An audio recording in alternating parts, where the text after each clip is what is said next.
Hello students, आज हम uniform convergence के बारे में पढ़ेंगे। यूनिफॉर्म कन्वर्जेंस, तो इसको पढ़ने से पहले हमें सीक्वेंस ऑफ फंक्शन पढ़नी पड़ेगी, हमारे फलनों की कोई सीक्वेंस। तो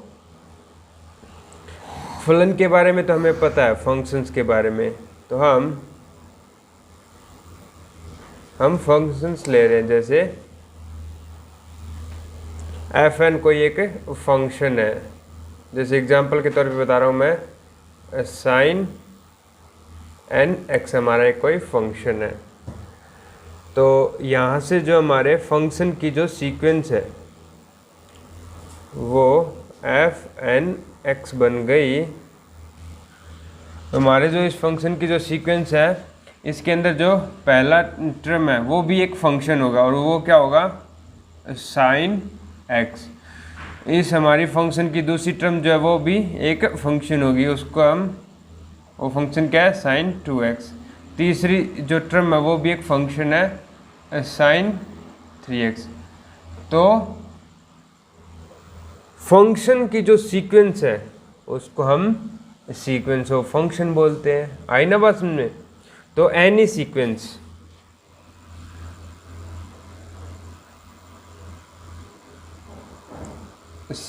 ऑफ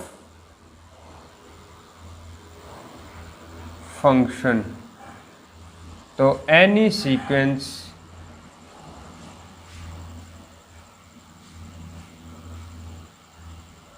किस टाइप की, F N X, where F N X is a function, real valued function,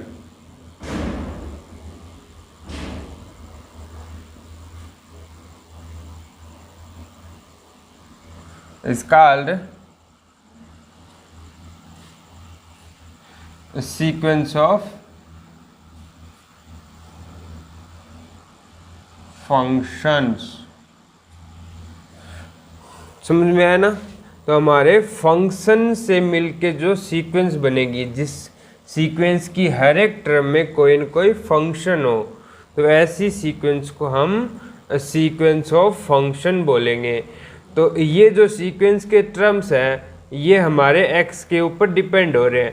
और हमने जो पीछे जो हमने पढ़ा था रियल सीक्वेंस में क्या होती है, जो टर्म्स हैं वो कांस्टेंट होती है, वो एक्स के ऊपर डिपेंड नहीं करती। जैसे कि हम सीक्वेंस लेते थे 1/n ले ली, तो इसमें पहली टर्म है वो 1 रहेगी, ये चेंज नहीं होने वाली पहली टर्म, ये किसी के ऊपर डिपेंड नहीं है, ठीक है, कांस्टेंट है 1। दूसरी टर्म 1/2 है, तो इसमें भी कोई भी वेरिएबल नहीं है, ये चेंज नहीं होने वाली, ठीक है। तो ऐसे ये चलती जाएगी। लेकिन हमारी सीक्वेंस ऑफ फंक्शन है, ये क्या होती है, फंक्शन से मिलके बनी होती है। इसमें हर एक टर्म में कोई ना कोई एक फंक्शन होता है। तो ये थी हमारी सीक्वेंस ऑफ फंक्शन।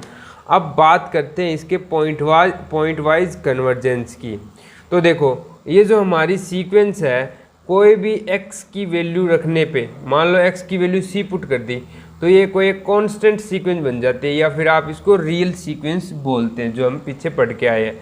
तो जैसे c की वैल्यू कुछ, x की वैल्यू कुछ भी अगर हम पुट करते हैं कांस्टेंट, तो पूरी सीक्वेंस के अंदर, तो हमारी ये जो सीक्वेंस है वो एक रियल सीक्वेंस बन जाएगी। और जो जिस पॉइंट पे कन्वर्ज करेगी, तो वो इस सीक्वेंस के लिए उस पॉइंट की लिमिट कहलाएगी, ठीक है। सी पॉइंट के लिए इस हमारी सीक्वेंस ऑफ फंक्शन के लिए लिमिट कहलाएगी।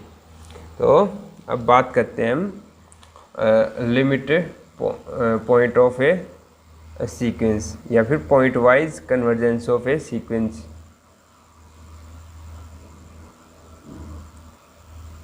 पॉइंट वाइज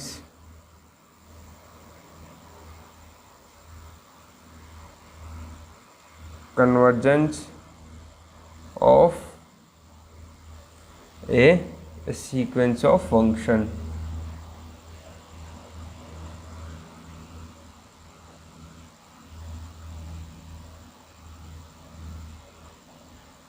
तो सीक्वेंस ऑफ फंक्शन हमें कोई भी ऐसे देगा, लेट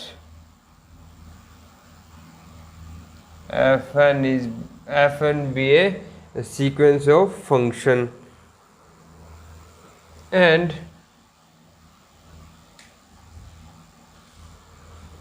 at x बराबर c हमारी जो सीक्वेंस है f ऑफ n ये क्या बन जाएगी, f ऑफ c, यानी कि is real sequence when F N C जो सीक्वेंस है इज कन्वर्ज टू, मान लो एफ ऑफ सी कोई एक नंबर है, तब हम बोलते हैं कि हमारी जो एफ एन एक्स सीक्वेंस है वो एफ ऑफ एन सी पे कन्वर्ज करती है at x is equal to c, यानी कि पॉइंट सी पे वो पॉइंट वाइज कन्वर्ज है। If f N c is converge to f of c, then fnx is a point wise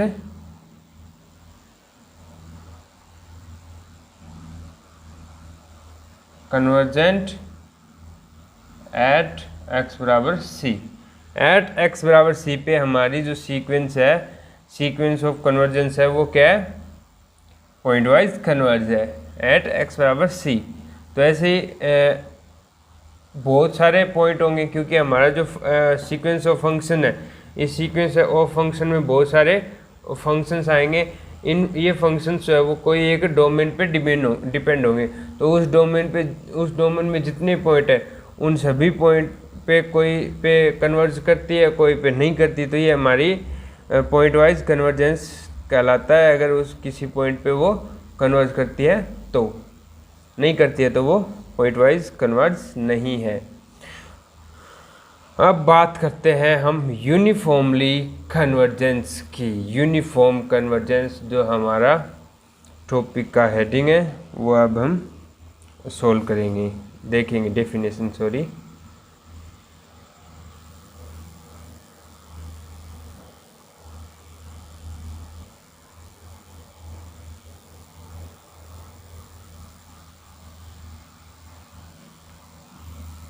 तो देखो हम क्या कर रहे हैं, uniform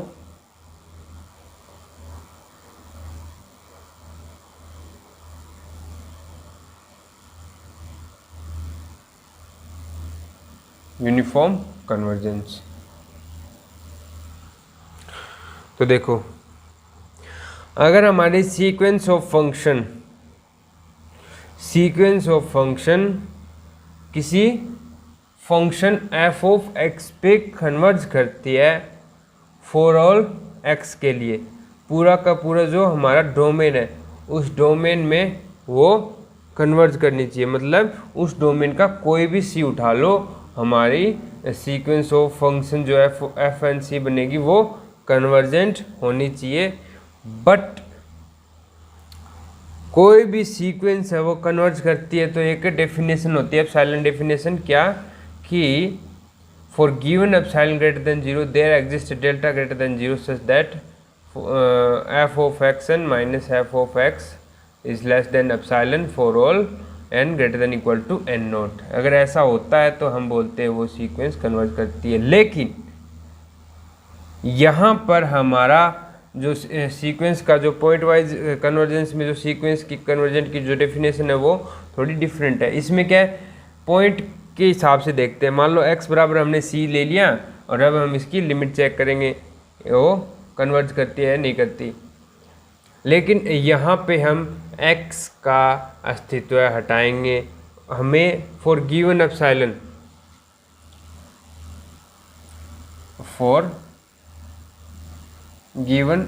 greater than 0 there exist N naught belong to natural number such that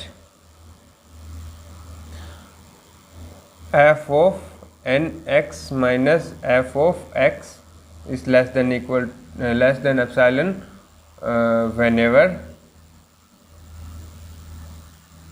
n greater than equal to n note.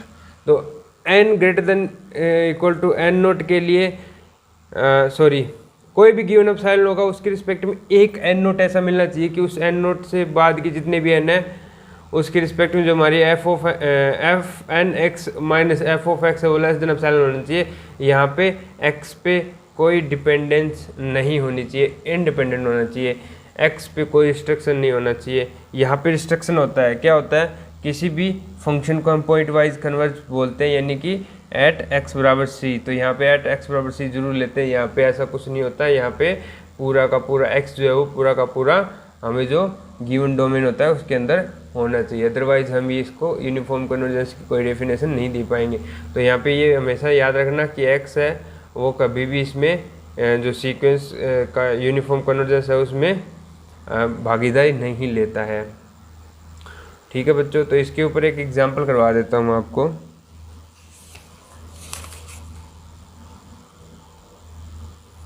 हाँ, तो देखो कोई भी फंक्शन अगर यूनिफॉर्म कन्वर्जेंस है तो ये हर एक पॉइंट के लिए ट्रू हो रहा है, हर एक पॉइंट के लिए ट्रू हो रहा है, तो ये पॉइंट वाइज कन्वर्ज भी है। तो ये आप एक नोट लिख लो, क्या, every uniform convergent sequence is always pointwise convergence sequence of function. क्या, every uniformly convergent sequence is always point-wise convergent। ठीक है, तो हमेशा यूनिफॉर्मली कन्वर्जेंट है। अगर आपको कोई भी सीक्वेंस दिख रही है तो वो हमेशा ऑलवेज पॉइंट वाइज कन्वर्जेंट होगी। अब इसका एक एग्जांपल देखते हैं। तो एफ एन एक्स जो हमारा फंक्शन होता है, मतलब हमारी जो सीक्वेंस का जो एन टर्म है वो हमें दे रखा है N X by one plus में दे रखा है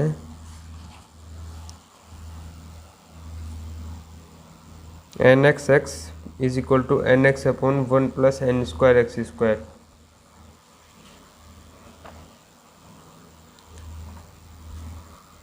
N X upon one plus N square X square. ठीक है, अब हम इसके यूनिफॉर्म और पॉइंट वाइज कन्वर्जेंस के बारे में बात करेंगे। देखो कोई भी सीक्वेंस है ना वो पॉइंट वाइज कन्वर्ज है तो इसका ये मतलब नहीं यूनिफॉर्म कन्वर्जेंस है, लेकिन इसका उल्टा जो होता है, मतलब यूनिफॉर्म कन्वर्जेंस है तो गारंटी है कि वो पॉइंट वाइज कन्वर्जेंट होगी।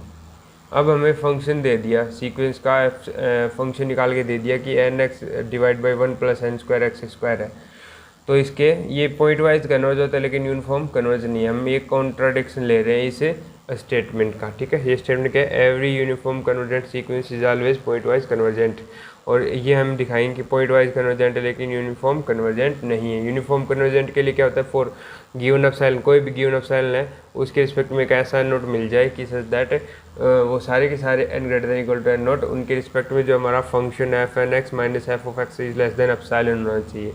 ठीक है, हमें फंक्शन एफ एन एक्स देर का N X divide by one plus N square X square.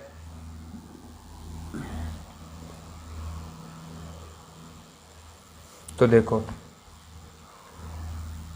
अब हम क्या करेंगे, n टेंस टू इन्फिनिटी भी देखो क्या आ रहा है। तो जब कोई भी x है वो फिक्स है, कोई कांस्टेंट है, ठीक है, when x is a constant then ये देखो ये क्या होगा, n by one plus N square. नीचे n ज़्यादा है ना तो आप इसको डिवाइड भी कर सकते हो, यानी कि one upon N plus N. तो वन अपॉन एन तो N tends to infinity zero हो गया, और n बचा n का इन्फिनिटी, तो वन अपॉन इन्फिनिटी क्या हो गया, zero. Then F N X converge to 0 for all x belong to domain x। कहने का मतलब हमारा जो फंक्शन है, सीक्वेंस ऑफ फंक्शन है, वो 0 पे कन्वर्ज कर रही है हर एक r के लिए, अगर हमारा हर एक x के लिए अगर हमारा x है वो कांस्टेंट हो। इसका मतलब फॉर एवरी x के लिए तो ये पॉइंट वाइज कन्वर्जेंट है on x, point wise convergent in x। ठीक है, अब देखो दूसरी बात क्या होती है, यूनिफॉर्म कन्वर्जेंस दिखानी होती है। यूनिफॉर्म कन्वर्जेंस के लिए हम मान के चल रहे कि हमारा एप्सिलॉन गिवन एप्सिलॉन होता है ना, तो हमारा एप्सिलॉन हम 1/2 मान रहे हैं। Let epsilon is equal to 1/2। तब देखो एंड x बराबर 1/n पुट कर लिया। यूनिफॉर्म कन्वर्जेंस में क्या होता है कि कोई गिवन एप्सिलॉन है और x में कोई डिस्ट्रक्शन नहीं होता, क्योंकि ये x से इंडिपेंडेंट होता है। तो एप्सिलॉन 1/2 ले लिया एंड x बराबर 1/n ले लिया, तो हमारी fn x जो सीक्वेंस है वो क्या बन जाएगी, n 1/n divide by 1 plus n square 1/n square. तो ये होगी कुल मिला के 1/2। लेकिन हमें एक चीज़ पता है कि fn x है वो 0 पे कन्वर्ज करता है फॉर एवरी x के लिए। लेकिन यहाँ पे हम देखो जो x लिए आप बोलोगे कि इसके लिए भी तो 0 पे कन्वर्ज करनी चाहिए, लेकिन ऐसा नहीं है। 1/n कांस्टेंट नहीं है, ये वेरी कर रहा है। जैसे n बढ़ेगा ये कम होता जाता है। 1/n है ना, रेसिप्रोकल है। तो देखो fn x है हमारा 1/2 आ गया। तो देखो गिवन एप्सिलॉन के लिए हर एक x के लिए क्या होना चाहिए था, fn x माइनस 0 जिस पे कन्वर्ज कर रही है इस लेस देन 1/2 होना चाहिए था। यहाँ पे 1/4 भी ले सकते थे, तो यहाँ पे 1/4 होना चाहिए। और साथ में हमें क्या एक कंडीशन यानी एन नोट निकालना पड़ेगा कि उसके लिए ये होल्ड हो रहा हो, लेकिन ये तो होल्ड ही नहीं हो रहा ना, 1/2 ले लेंगे तो दिस इज कॉन्ट्राडिक्शन। ठीक है, दिस इज कॉन्ट्राडिक्शन। तो इसका मतलब हमने जो माना था वो गलत माना था कि gn(x) is equal to n(x) upon 1 plus n square. तो ये यूनिफॉर्मली कन्वर्ज नहीं करता, पॉइंट वाइज कन्वर्ज करता है। तो हमने इसे स्टेटमेंट का जो काउंटर पार्ट है उसके लिए हमने ये एग्जांपल लिया है कि इसका जो काउंटर है वो ट्रू नहीं होगा। मतलब एवरी पॉइंट वाइज कन्वर्जेंट है वो कभी भी यूनिफॉर्मली, मतलब हर बार यूनिफॉर्मली कन्वर्जेंट हो या ज़रूरी नहीं है। लेकिन हाँ यूनिफॉर्मली कन्वर्जेंट है तो इसका मतलब वो ऑलवेज पॉइंट वाइज कन्वर्जेंट है। तो आज के लिए बच्चों इतना ही, आगे नेक्स्ट लेक्चर में पढ़ेंगे।